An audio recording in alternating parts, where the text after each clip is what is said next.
Thank you very much. Good morning, everyone. We are living in a world where our companies are running behind next generation security technologies, right?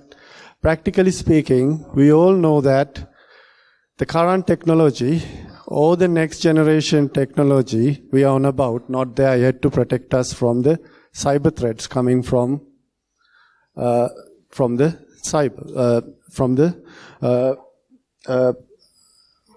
attackers, right?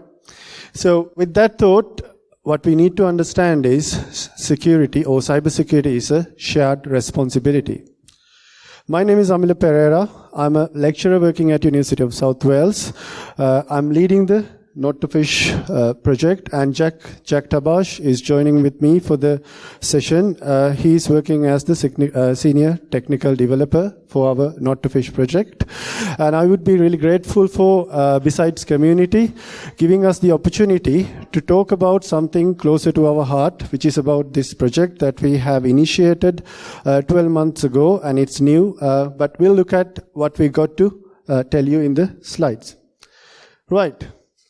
Now, we all know what is phishing means. I'm not going to talk about the definition about phishing. We also know phishing is a threat, right? But the biggest question we have is its impact, right? Now, according to the statistics, it's been proven that phishing is the #1 reason for cybersecurity breaches happen over the last 12 months. Now, what we really need to think is, why does phishing really works, right? Basically, sending emails is free, right? Anyone can send emails. Attackers can send sheer amount of phishing emails to thousands of targets within a few minutes, right? And also, according to the data breach survey that's been done by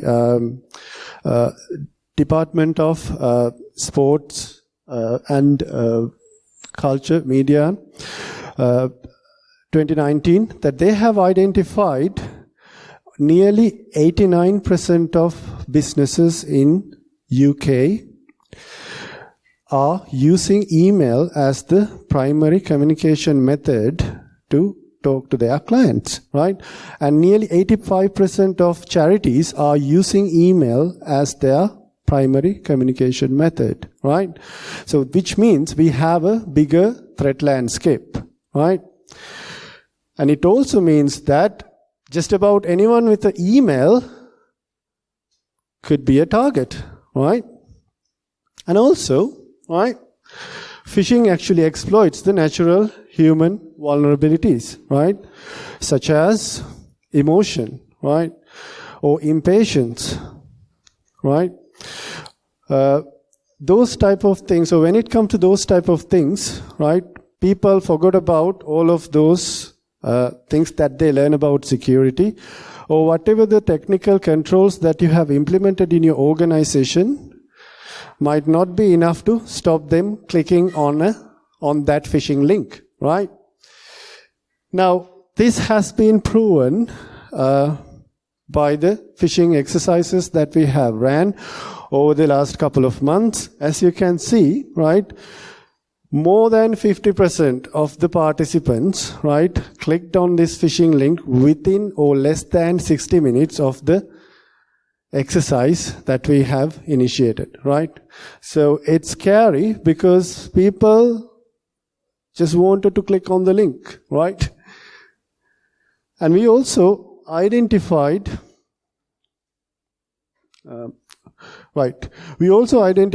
now people, they really want to know what's inside this link, right? Some people actually said, okay, we just clicked on the link, but we didn't submit anything, right?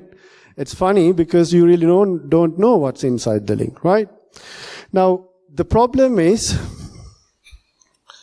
how are we teaching to people to not to click on the links, right? Now, Tarian Regional Organized Crime Unit came to us couple of years back, and they said, well, we have this problem, right? Could you please come up with a solution, right, for this? Now, the main concern they raised to us is, right, can we give this product for free for the small, medium scale organizations in Wales, right? So we actually had a look into a couple of open source products, right? And then we decided, okay, right, we could come up with a solution, right? And we are not going to compete it with anyone, right? Because there are plenty of products in the market.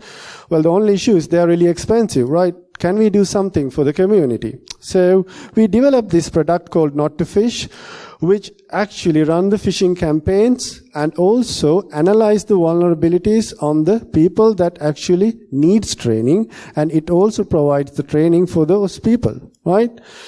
So it's nearly, as I said, it's really new, right? It's only 6 months old and it's young, right? We have fished nearly 500 individuals so far, which includes public sector, private sector, law enforcement, and legal, finance, engineering, all of those people or sectors we managed to cover so far, and there are a couple of companies already showed their willingness to contribute for this exercise. Now, based on the statistics that we have collected, we can say that nearly 21%, right, in each and every organization is vulnerable, or SMEs vulnerable for a phishing attack. Now, you might wonder, right, it's just 21%. What does that mean? It's not a huge number, right? But the important thing is, right, what's inside within this 21%, right? So let's go and have a look what we got inside this 21%. In order to do these exercises, right, we have created a couple of scenarios. Some of these scenarios actually closer to the real world incidents, right? It's not just sending one phishing email, right, but also creating a full phishing attack, right? Which means we initially send one phishing email to a number of people, and then depending on their request, we may create a landing page, or we normally use our default landing page. And then within a time window, we send the second phishing email linking to the first email. Now, in this case, what it says is, there's a training required to be done, and it asks people to enroll, right? And then after a certain amount of time, we send a second email telling that there's a data breach happened because of the first email, right?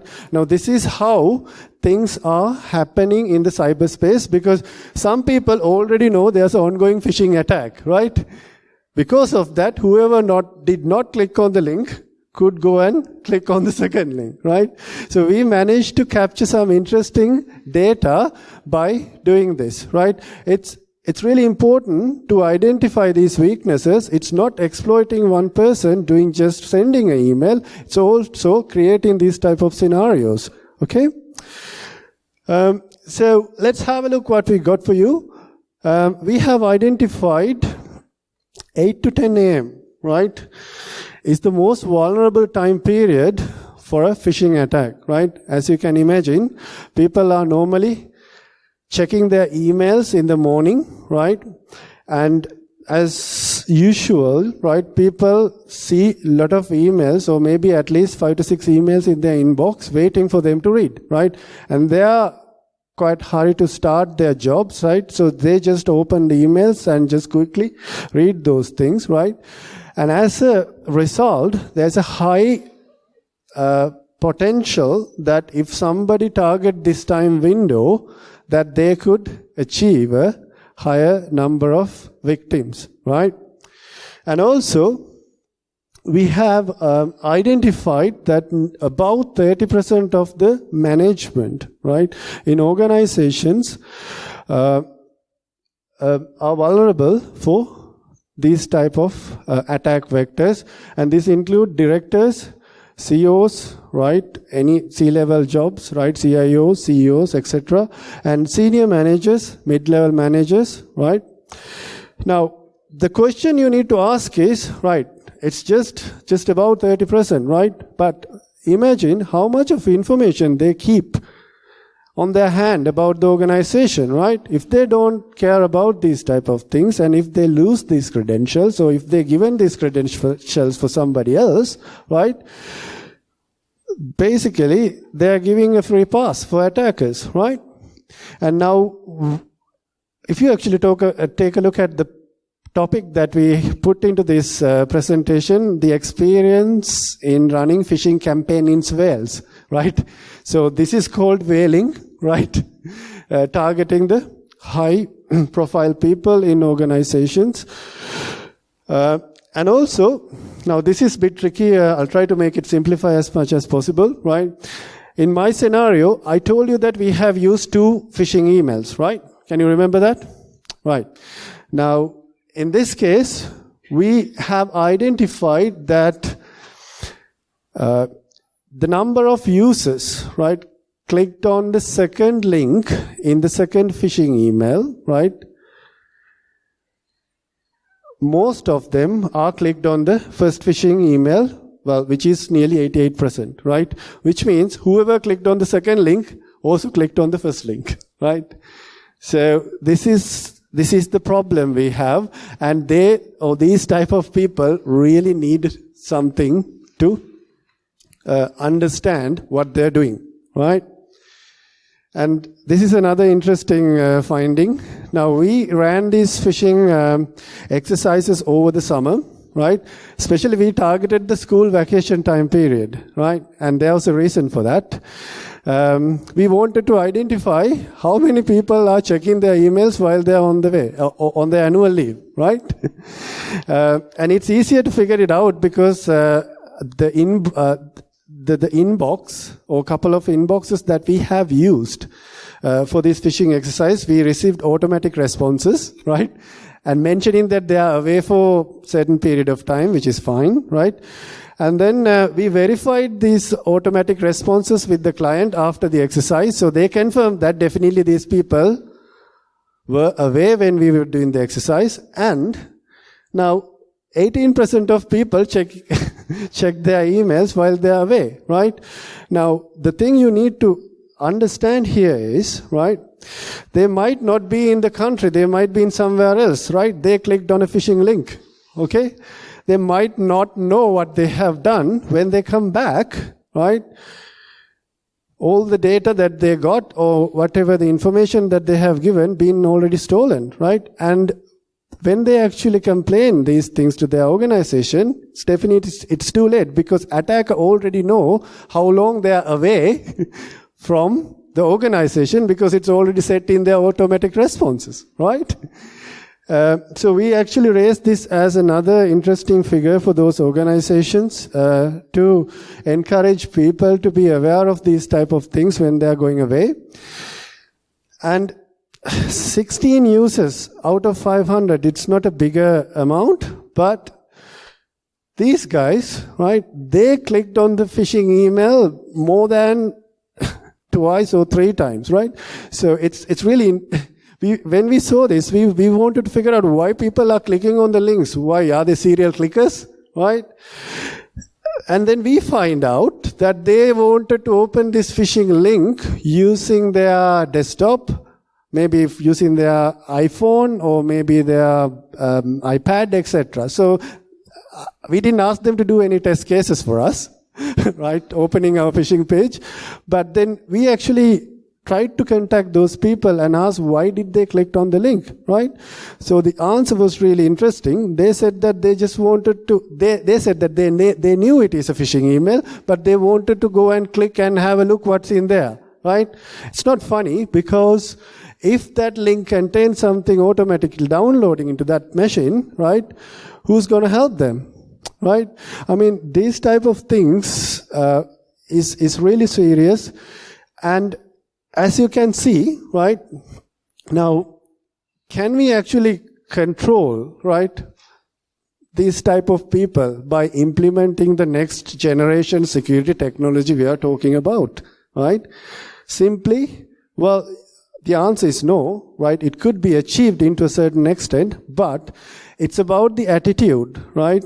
About the security hygiene, right? Now, only way we can improve this is via security awareness training. Now, in our platform, so what we have done, we have identified these individuals and we have enrolled everyone into our training platform. But before we enroll them to our training platform, what we have done is we asked from the companies that whether their employees know about how to report the phishing email, right? Because reporting is very important, right? It stops a damage, right? Or undergoing damage, right? Now, the question most of the time we had was no, right? Only thing they do is they normally ring to IT help desk or to a person that they know to report this email, right? But it's not how it should be done. It needs to have a proper email address and a contact number. So what we have done, we have created this email, right?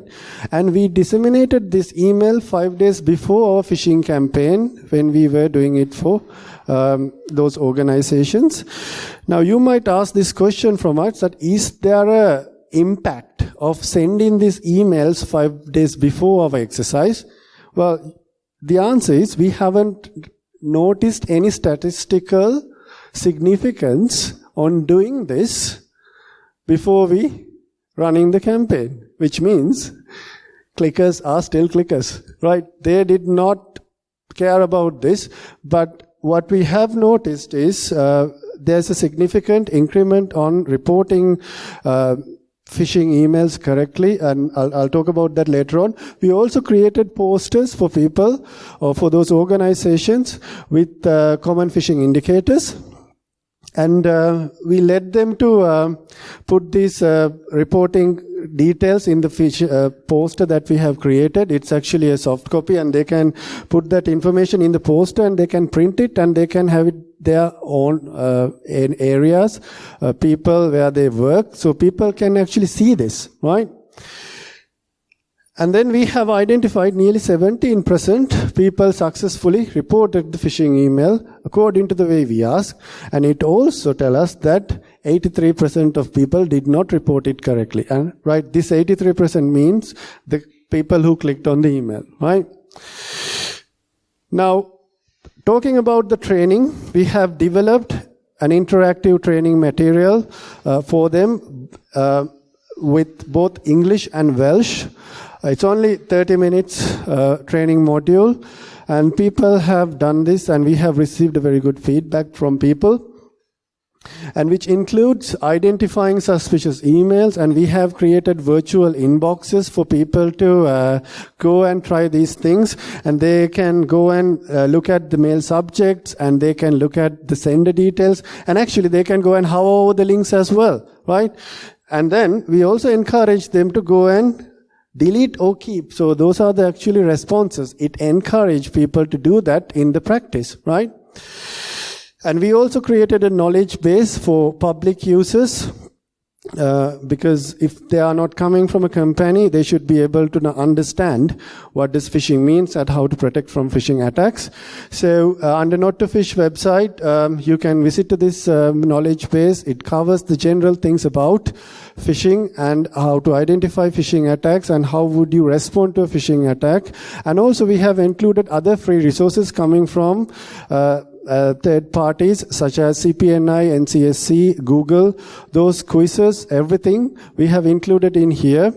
And recently we have released our training platform for public under learn.nottofish.co.uk, which is accessible for anyone by asking by sending a request to us. So you don't need to be a company. Now, there are new things happening in the phishing attacks. So we need to be aware of that. We are actually trying these things, our phishing campaigns, as much as possible. Attackers are using various evading techniques, such as short-lived URLs. Phishing site might not be live more than 48 hours, right? And they use dynamic DNS and use proxies to host phishing websites. And also, there's a spike in using HTTPS for phishing now. It's because of the things like Let's Encrypt. People can easily create HTTPS-based phishing websites. So clearly, this is where the phishing is going now. And also things like obfuscation, such as base striker technique, which actually what it does is, normally when we are creating a phishing link, a link in the HTML code, we got this href tag, right? So we need to put that in the HTML code. In the base striker technique, what the attacker does is, he uses a different tag called base href.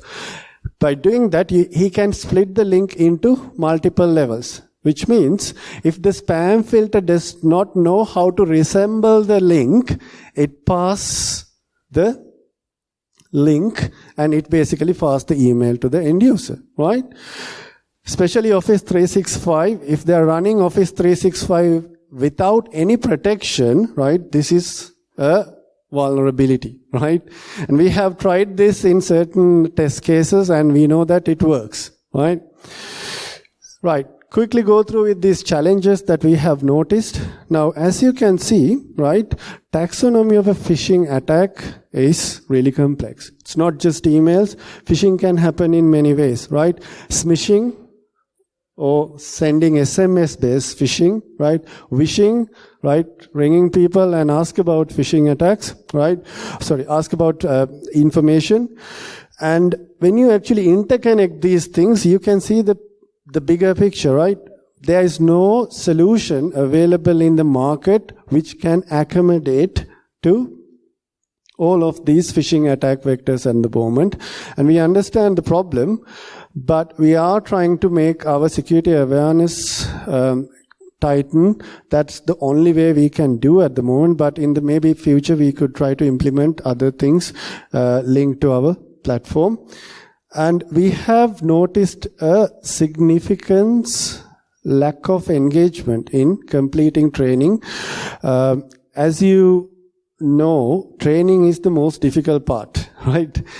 And we have seen when companies ask us to do these phishing campaigns, they are quite interested about who is clicking the emails, but they're not interested about who is actually completing the training once they clicked on the link, right? It's not the solution if they're not get trained, right? And we have clearly seen management support, right, is very important for these type of things, because in certain cases company directors directly involve with us on completing this training, and we had a good numbers. And at the same time, when we did not get the support from the management, it ended up with low number of training completions. And also reporting, as I said, reporting should be straightforward, right? Users need to know what to do when they see a phishing email. I know we have created or encouraged users to create reporting email addresses, and we create posters for them to get that information. But we really need to make it straightforward by creating a phishing button to report it. And currently we are working on it on the system, especially something like Fish Reporter add-on, which is available in GitHub. You can actually download it, right? It's not owned by anyone. You can actually customize the code and it then forward that phishing email to the destination you are specifying as an attachment. Once you configure this correctly, it is appearing in the Outlook ribbon, so people can straight away report phishing, right? So this is something we are actually trying to implement in our side as well. But if you don't have anything, you can try this one. It's a good solution. And credential harvesting, so this is the bottleneck we have at the moment, right? Our system is capable of capturing credentials. Due to the compliance and privacy issues, most of the organizations, they don't want us to capture their employees' credentials, right? But my opinion is, right, if we could capture their credentials, and if we show that we have their credentials, we could have a better training completion rate, because people really understand the risk rather than just clicking on links. I think we probably will need to push this a little bit forward, and currently we are working on it with Tarian Regional Organized Crime Unit. Right. Finally, so this is what we have received as the feedback from one of the company directors, and we have actually received good feedbacks and the improvements from different employees and from other public and private sector organizations. So the product is pretty new. However, for next 3 years, this is going across the Wales for public and private sector organizations. So if you are interested, just drop us an email and we will actually enroll you for this, and you can have a look. It's completely free. There is nothing we are going to charge, but we are going to have limits when we are running phishing campaigns, because we really don't want to jeopardize others' businesses, and we are not going to compete it with any other business right here. So with that note, we are going to finish the talk. I hope you enjoyed the session, and again, I'm really grateful for the Bsides community for us to giving this opportunity to address you in the conference. Thank you.